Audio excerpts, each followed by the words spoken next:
नमस्ते, नमस्ते, नमस्ते। मैं हूँ अर्चना और लेके आई हूँ आज एक नई कहानी। कहानी का नाम है असली विजेता। गुरुकुल की परीक्षाएं खत्म हो चुकी थी। सभी छात्र आश्रम में एकत्रित होकर चर्चा कर रहे थे कि अब छुट्टी के बाद वे सभी घर पहुंचकर क्या-क्या करने वाले हैं। तभी अचानक से गुरुजी ने आश्रम के बाहर से आवाज दी और कहा, सभी छात्र बाहर मैदान में एकत्रित हो जाएं। सभी छात्र मन ही मन में ये सोच ही रहे थे कि घर जाने से पहले गुरुजी उन्हें कोई खास तोहफा दे सकते हैं। सभी छात्र मैदान में इकट्ठा हो गए। गुरुजी ने कहा, मेरे सभी प्रिय शिष्यों, आज जाने से पहले आप सभी एक दौड़ में हिस्सा लें।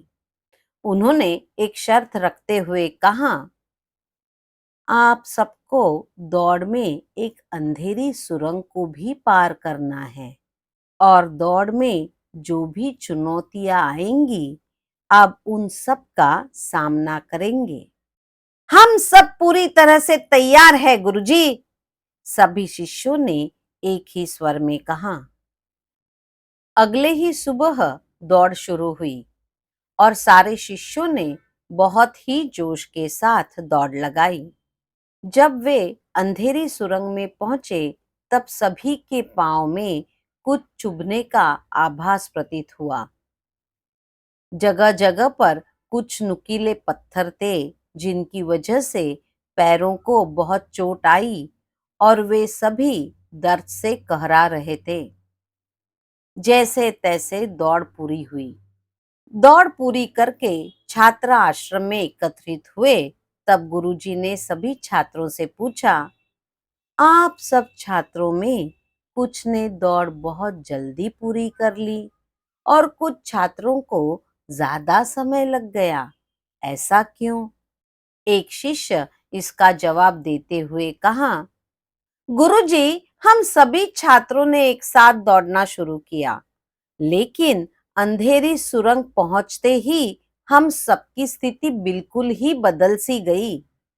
कुछ मित्रों के पैर में नोकीले पत्थर चुभने के कारण वे संभल कर आगे बढ़ रहे थे, तो कुछ मित्र पत्थरों को उठाकर अपने हाथ और जेब में रख रहे थे, ताकि पीछे आ रहे दूसरे मित्रों को दर्द न सहना पड़े। गुरुजी ने कहा, जिन शिष्यों ने पत्थर उठाए हैं, वे सभी आगे आकर मुझे वो पत्थर दिखाए।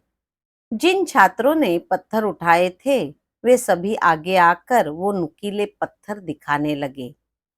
गुरुजी ने उनमें से एक पत्थर अपने हाथ में लिया और कहा, शिष्यों, जिन्हें तुम सभी एक सामान्य सा पत्थर समझ रहे हो, वे असल में बहुमूल्य हीरे हैं और मैंने ही इन्हें सुरंग में डाले थे। यह दौड़ हमारे जीवन की प्रतिस्पर्धा को दर्शा रही है, जहां हर एक व्यक्ति एक दूसरे के बस आगे निकलने के लिए ही दौड़ रहा है। लेकिन आखिर असली विजेता वही है जो इस दौड़ में दूसरों का भला करते हुए आगे बढ़ता है। ये हीरे उन सभी शिष्यों को मेरी तरफ से उपहार है, जो किसी दूसरे की पीड़ा को महसूस करके इन पत्थरों को उस रास्ते से हटा रहे थे। दोस्तों, जीवन में हमेशा एक बात याद रखिए, आप अपनी लाइफ के असली विजेता तभी होंगे जब आप परोपकार को महत्व देंगे, परोपकार की भावनाओं को समझेंगे और जब सिर्फ अपने बारे में ही नहीं, बल्कि सबकी जीत के बारे में सोचेंगे।